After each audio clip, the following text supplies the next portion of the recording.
Minister, I believe that India is the future. I told you that. India is the world's largest democracy and the fastest growing economy.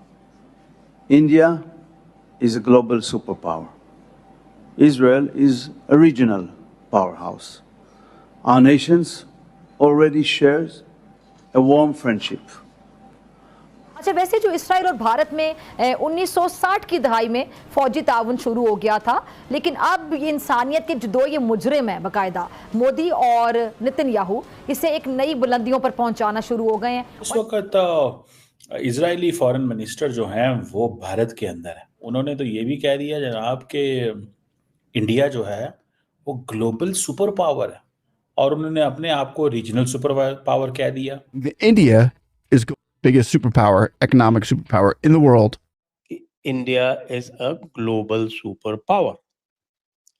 Bharat एक वैश्विक super power है, और ऐसा कौन कह रहा है? इसराइल। इसराइल की बात को हल्के में नहीं लिया जा सकता। तो आपको पता है कि ज़ायनिज़्म और हिंदुत्व का एक गठजोड़ है, इंडिया और इसराइल का एक गठजोड़ है, तो वो वैसे ही हमारे लिए बड़ी खतरनाक चीज़ है। इंडिया को वो जिसे कहते हैं ना, उस स्पॉट में ला के खड़ा कर दिया जिसमें ये कहा जाए कि जनाब इंडिया तो बड़ा प्लेयर है, और पाकिस्तान को भी उससे पैगाम चला गया। सबको पता है कि इजराइल की बहुत बड़ी इन्वेस्टमेंट है इंडिया में।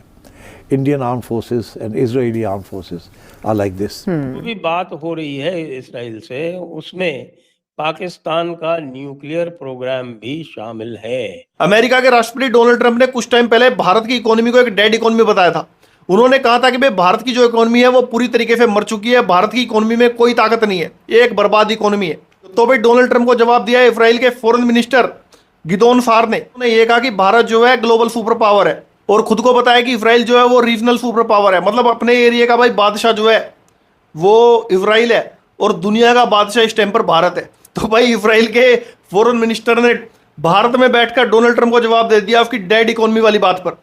साथ ही उन्होंने ये कहा कि भाई जब से पीएम मोदी की सरकार भारत में आई है, इजराइल और भारत के रिश्ते भाई और भी ज्यादा मजबूत हो चुके हैं पहले से। मतलब इतने मजबूत कभी भी रिश्ते नहीं देखे गए इजराइल और भारत के जितने पीएम मोदी की सरकार आने के बाद में हुए हैं। और उन्होंने कहा कि आगे हम और भी ज्यादा इन रिश्तों को मजबूत करना चाहेंगे। साथ ही उन्होंने पीएम मोदी को धन्यवाद कहा जो 7 अक्टूबर को हमास ने इजराइल के ऊपर हमला किया था, 7 अक्टूबर 2023 को। उसको लेकर इजरायली फॉरेन मिनिस्टर ने कहा कि भाई पीएम मोदी दुनिया के पहले नेता थे जिन्होंने इजराइल के प्रधानमंत्री को फोन करके दुख जताया था। मतलब प्रधानमंत्री मोदी का फोन सबसे पहले गया था इजरायली प्रधानमंत्री बेंजामिन नेतन्याहू को। तो उसको लेकर इजरायली विदेश मंत्री ने कहा कि हम भारत के उस फोन कॉल को और हमारे जो कठिन वक्त में भारत ने हमारा समर्थन किया, हमें सपोर्ट किया, उसको हम कभी नहीं भूलेंगे। हम हमेशा याद रखेंगे कि भारत ने हमारे मुश्किल टाइम में हमारा साथ दिया। इंडिया खुद तो अपने आप को कहता है हम ग्लोबल साउथ के चैंपियन हैं। जब भी कोई ग्लोबल साउथ का या कोई इस तरह के अंडर डेवलप्ड वर्ल्ड का मसला होता है तो उसमें कहीं खड़ा तो होता नहीं है। अब गजा के हवाले से देखा जाए, पूरी दुनिया कहती है जनाब इजराइल जो है उसने वॉर क्राइम्स किए हैं। आपने इजराइल के वजीर खारजा को अपने घर बुला के प्रोटोकॉल दिया हुआ है। तो कल साहब आपको लगता है कि इंडिया के अंदर ये लोग समझ रहे हैं कि ये प्रोटोकॉल नहीं देना चाहिए था इस वक्त जब इजराइल जो है उसने 1 लाख से ज्यादा लोगों का कत्ल किया है, और दुनिया में कोई खास मुल्क जो है स्वाय अमेरिका के इजराइल को लिफ्ट भी नहीं कराता, तो इंडिया क्यों करा रहा है कल साहब? हमने वो अक्टूबर वाले अटैक को क्रिटिसाइज जरूर किया, और ये भी कहा, मैं मानता हूं इस बात को, कि इजराइल का हक बनता है कि वो अपनी एग्जिस्टेंस को सेफगार्ड जरूर करे। सो ओवरऑल अगर आप देखें, इंडिया एक उन कंट्रीज में है जिसकी एक पॉलिसी बड़ी क्लियर थी इजराइल के लिए भी और गाजा के लिए भी, दैट इज पैलेस्टीनियंस के लिए। क्योंकि अगर डिस्प्यूट ही क्रिएट करना है तो डिस्प्यूट तो ये भी क्रिएट किया जा सकता है कि पाकिस्तान बोल रहा है मुझे $1000 चाहिए पर सैनिक डिप्लॉयमेंट के लिए, क्योंकि आपने अभी वो मुसाद के साथ बैठ के जो बातचीत कर आए हैं मुनीर साहब, अब वो उन्होंने आपकी जो वैल्यू है वो $100 आपकी है। अब इसका मतलब ये तो नहीं है ना कि मैं आपको ब्लेम कर दूं, मैं आपको ब्लेम कर दूं कि नहीं जी आप बिक रहे हो $100 में या $1000 में।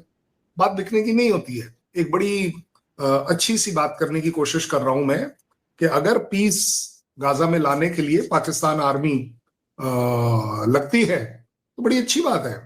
अगर वो इजरायलीज को भी एक्सेप्टेबल है, पैलेस्टीनियंस को भी एक्सेप्टेबल है, एक मौका मिलता है पाकिस्तान आर्मी को कि वो दुनिया में दिखा पाए कि देखिए जी, जस्टिस और सही चीजों को इम्प्लीमेंट करने में पाकिस्तान आगे है, कोई बुराई नहीं है। बट जहां तक बात आ रही है विजिट की, क्योंकि आपने वहां से स्टार्ट किया है, विजिट क्या है? ये जो वहां के जो मिनिस्टर साहब आए हुए हैं, वो विजिट क्या कर रहे हैं? वो पता है क्या है, आपके कंट्री में ये बात समझ में नहीं आएगी कि बायलैटरल इन्वेस्टमेंट एग्रीमेंट क्या होता है। मैं इसको टॉन्ट के तौर पर नहीं बोल रहा हूं, एक्चुअली ना मेरे को बाय द वे आपकी स्माइल से याद आ गया, 1 सेकंड लगाऊंगा, 1 सेकंड। इंडिया में ये बड़ी फेमस बात है, तो कमर चीमा स्माइल कर दे तो समझ लो आपका पॉइंट सीधे लग गया।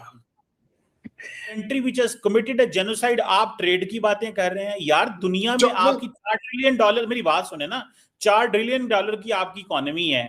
मतलब आप कितना को कारोबार कर लेते हैं? $2 अरब का, $3 अरब का, $10 अरब का। यार आप, where does the principal stands? India is talking about principles, high moral ground. दुनिया में प्रिंसिपल्स, वैल्यूज, लीगैलिटी, नॉर्म्स कहां पे खड़ी हुई हैं? आप बायलैटरल ट्रेड के मुझे ताने मार रहे हैं कि जी आपको तो इन चीजों का नहीं ना पता। भाई दुनिया में आप जाके पापा न्यू गिनी के साथ कारोबार करो यार, हमें उस चीज का क्या गर्ज।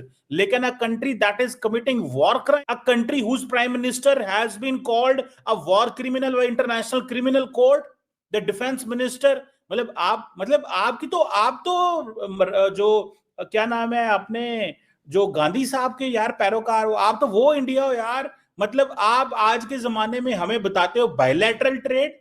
आज वो गांधी साहब होते, वो आपसे पूछते आप लोगों को, तो वो कहते ये क्या कर रहे हो यार। Very good. आपने वो 2 वर्ड इस्तेमाल किए, इसलिए मुझे वो क्लैरिफाई करने में, जीनोसाइड। जीनोसाइड जियाउल हक से ज्यादा और कोई नहीं समझता, जिसने कि एक रात में 10,000 पैलेस्टीनियन मार दिए, 25,000 टोटल उस टेन्योर में मार दिए जब वो ब्रिगेडियर थे। और ये मेरे रिकॉर्ड पे नहीं है, ये पाकिस्तान के रिकॉर्ड पर है, जॉर्डन के रिकॉर्ड पर है। सो जीनोसाइड क्या होता है, प्लीज प्लीज कमर चीमा, इसके ऊपर आप एक हायर मॉरल वैल्यू नहीं रख पाएंगे। अब आगे बात वॉर क्राइम और सब तरह के क्राइम्स की बात, कि फिर भी आप ट्रेड क्यों करते हो। दिल पर हाथ रख के देखिएगा और बोलिएगा, क्या आपको मोस्ट फेवर्ड नेशन का दर्जा इंडिया ने दिया था या नहीं दिया था? दिया था। क्या कनेक्टिविटी, दिलों की कनेक्टिविटी की बस हमारी कंट्री से आपके यहां गई थी या नहीं गई थी? इसका मतलब ये नहीं था कि हमें नहीं पता था कि टेररिज्म कौन कर रहा है। टेररिज्म पाकिस्तान कर रहा था, उसमें कोई डाउट नहीं।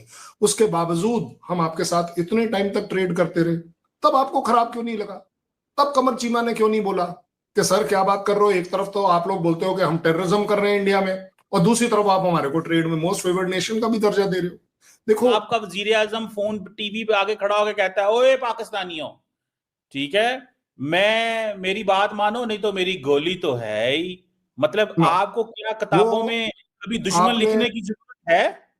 मैं उस लेवल पर भी आ जाता हूं, मैंने आपको पहले सिर्फ डिनाई किया, आपके यहां इंस्टीट्यूशनलाइज होकर पढ़ाया जाता है इंडिया और हिंदू कौम आपकी दुश्मन है। लेकिन अब आपने जिनका नाम ले लिया है, मोदी जी का नाम ले, by the way Modi ji ने कभी नहीं कहा कि गोली है, मोदी जी ने कहा गोली नहीं गोला है। मैं आपको गोली कहा उन्होंने, गोला उन्होंने बिहार के अंदर इलेक्शन